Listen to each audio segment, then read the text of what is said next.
The wind off the plains carried a hard truth. What was lost out here stayed lost. I learned that the winter the corn froze in the fields, and I learned it again the day I found the bullet. I was cleaning my brother's room, sweeping away dust that had settled since he'd been gone. A glint of brass caught my eye, tucked under his bunk. Cold seeped through my glove as I picked it up. Scratched into the metal was a name. Thomas. His name. Tom had been gone 3 weeks, off with some drovers for a job that promised good coin.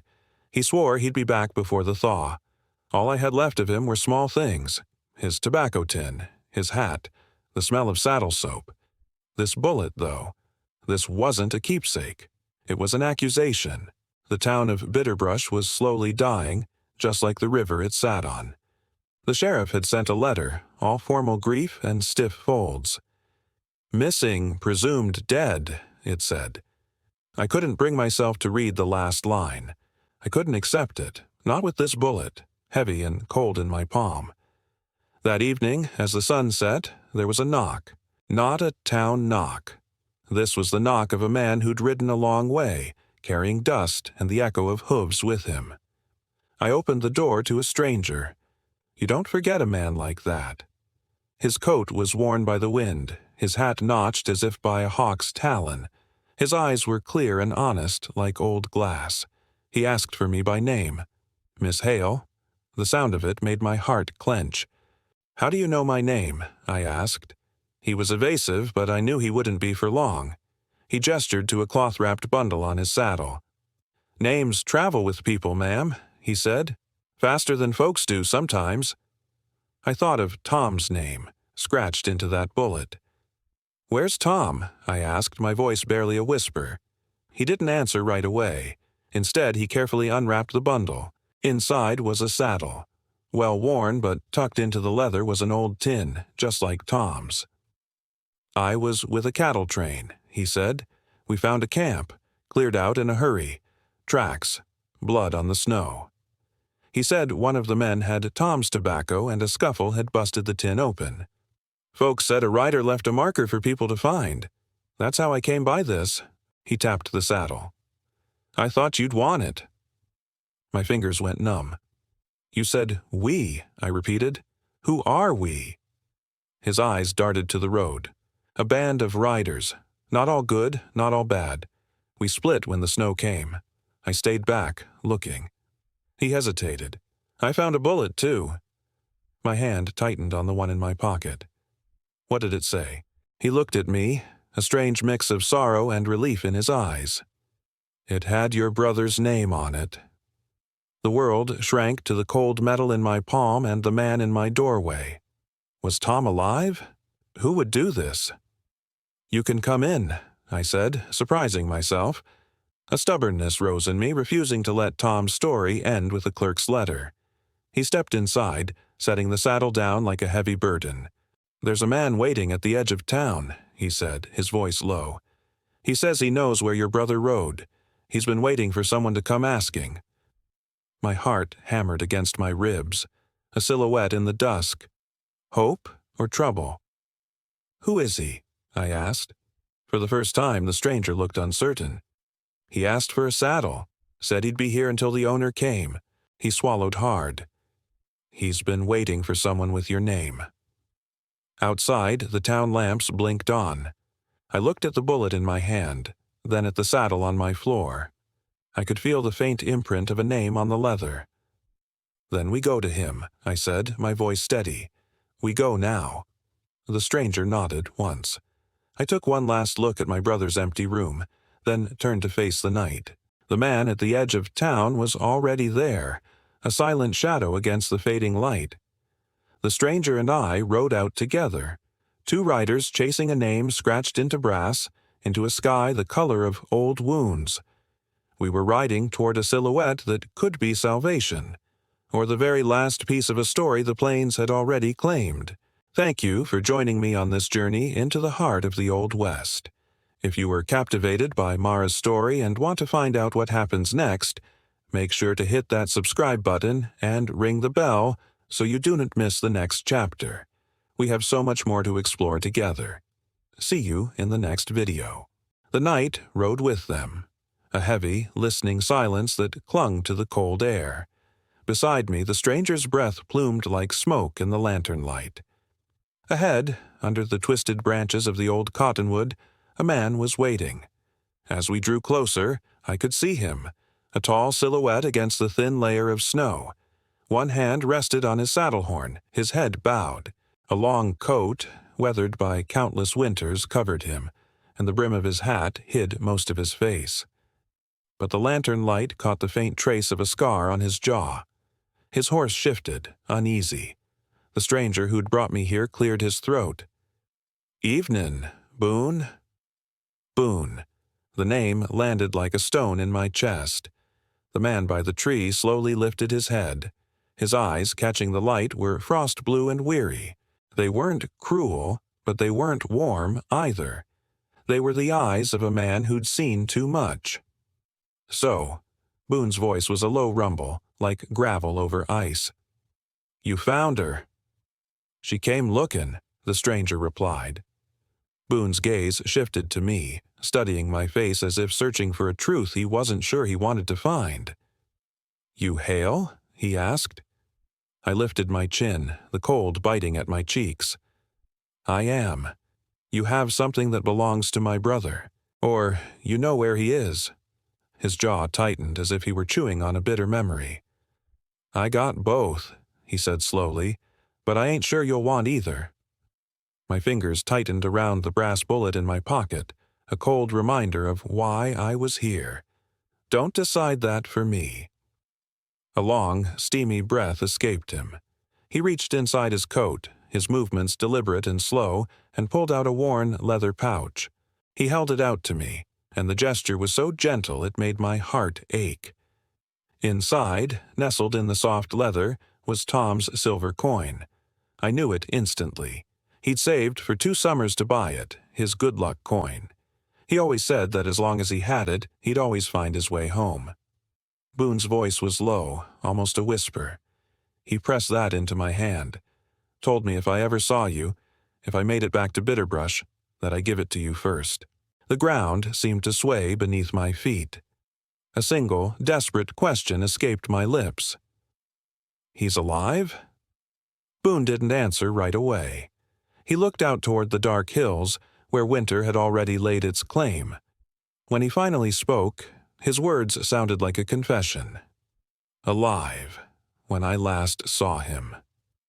A wave of relief and dread crashed over me all at once. My breath caught in my throat. "When was that?" 6 nights past," he said. "Up near Coldwater Pass. We were ambushed pushing cattle. A pack of men. They weren't out for stock." His jaw flexed. "They were huntin' one name." I swallowed, my mouth suddenly dry. "Thomas?" Boone gave a single, solemn nod. "He wasn't supposed to ride that trail. It weren't his fight, but someone marked him anyway. He fought like hell. I lost 2 good men trying to keep the rest off him. By dawn, most of 'em were lying in the snow. But he was hurt bad. A bullet tore through his side. He could barely sit a saddle."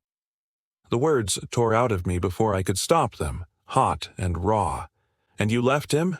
You left my brother out there to die?" Boone's eyes hardened, not with anger, but with a deep personal wound. "No, ma'am. I stayed with him until I couldn't stand upright myself. A storm was comin' in fast. He told me to go, said someone had to tell you, said if I dragged him with me, neither of us would make it.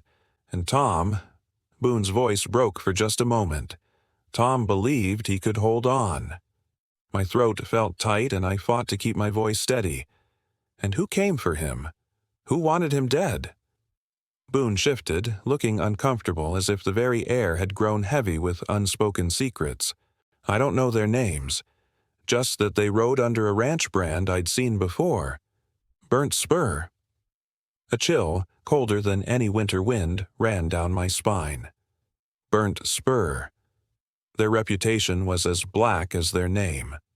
They were ruthless men who took what they wanted, land, lives, everything, and buried their enemies where no one would ever find them. "And why would Burnt Spur want my brother dead?" I demanded. Boone shot a look at the other stranger, a silent message passing between them. A message that said there was more to this story, more than I knew. He turned back to me, his words slow and measured. He overheard something. A shipment. A ledger. They caught wind he knew too much. It didn't matter if he understood what he heard. They don't leave loose ends. The world tilted on its axis. My brother Tom, gentle, kind, hopeful Tom, caught in the crossfire of something dark and dangerous. A resolve hardened within me. "Then I'm going to Coldwater Pass," I declared. "Tonight." Boone let out a long breath, not of frustration, but of genuine fear. "No, you won't make it 2 miles in this cold without a guide, and Burnt Spur will circle back. They always do. You ride alone, you'll end up buried beside him, if he's still there." "If?" The word was a choked whisper. "That mountain don't forgive weakness," Boone said softly, and he was losing blood fast. A heavy silence fell over us. Then Boone reached into his coat again. This time he pulled out a second bullet. He held it up between 2 fingers, the lantern light gleaming off the brass casing. And there, carved into the shell, was a name. Mara. My blood ran cold. The air left my lungs. The entire world went silent, the only sound the frantic beating of my own heart. "Why does that exist?" I whispered, my voice trembling. Boone's gaze was steady, unwavering. "Because whoever marked your brother marked you too." Just then, a gust of wind howled through the cottonwood, rattling its bare branches like bones. I felt my knees tremble. The stranger beside me grabbed his horse's reins. "Then we ride together," he said, his voice firm. Boone nodded, his face grim. "At first light. We ride armed, we ride ready, and we ride fast." I stared at the bullet with my name on it. This wasn't just a search for my brother anymore. It was a war someone else had started, and I was already a target. Somewhere in those mountains Tom was either holding on or he was already gone. I lifted my chin, a fire of determination igniting through my grief. "We ride before dawn." A flicker of respect crossed Boone's tired eyes. "Then you'd better sleep with a loaded rifle, Miss Hale," he murmured, "because Burnt Spur ain't done huntin' your family." Far off in the darkness beyond the river, a lone wolf cried out.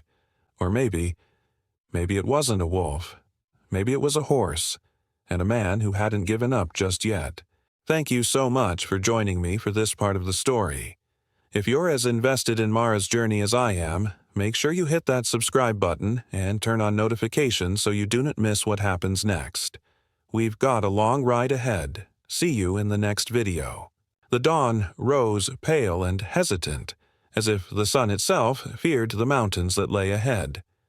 Mara stood in the biting cold outside the mercantile, her fingers fumbling with the buckles on her brother's old saddlebag. Each strap, each worn piece of leather, felt like a quiet promise whispered into the wind.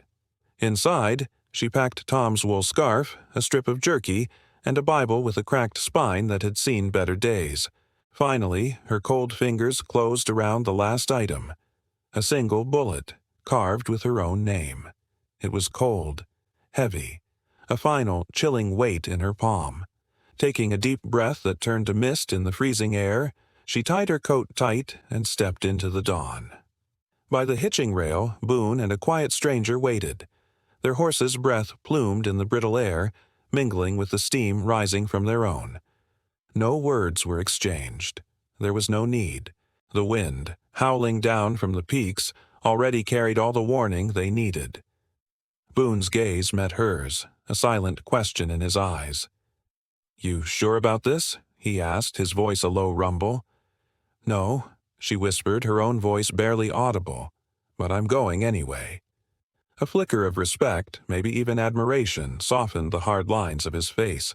Without another word, they mounted up and rode out, leaving the sleeping town of Bitterbrush behind them before it even began to stir. As they left the town limits, the snow deepened, swallowing the sound of their horses' hooves. The trail narrowed, becoming a treacherous knife's edge carved into the mountainside, with pines glittering like specters in the frost. The quiet stranger took the lead, breaking a path through the fresh powder. Boone guarded their rear, his eyes constantly scanning the landscape, and Mara rode between them, her heart pounding a frantic rhythm against her ribs, a drumbeat matching the thud of hooves on frozen earth. She was trapped between the known danger behind and the unknown terror ahead. After hours of battling the brutal, relentless wind, they saw them. Dark shapes, stark against the canvas of white snow. Bodies.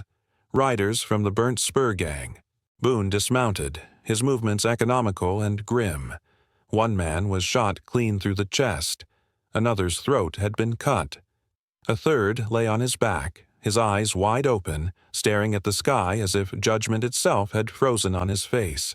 But it was the space between them that held Mara's attention. Through the center of the grim tableau, a wide, bloody track was dragged through the snow, heading west. Tom hadn't died here. Not yet. Boone knelt, his gloved hand hovering over the disturbed snow. Wounded, he said, his voice flat. He was walking, or dragged, after. Mara reached out, her fingers tracing the ragged tracks, her breath catching in her throat, shaking.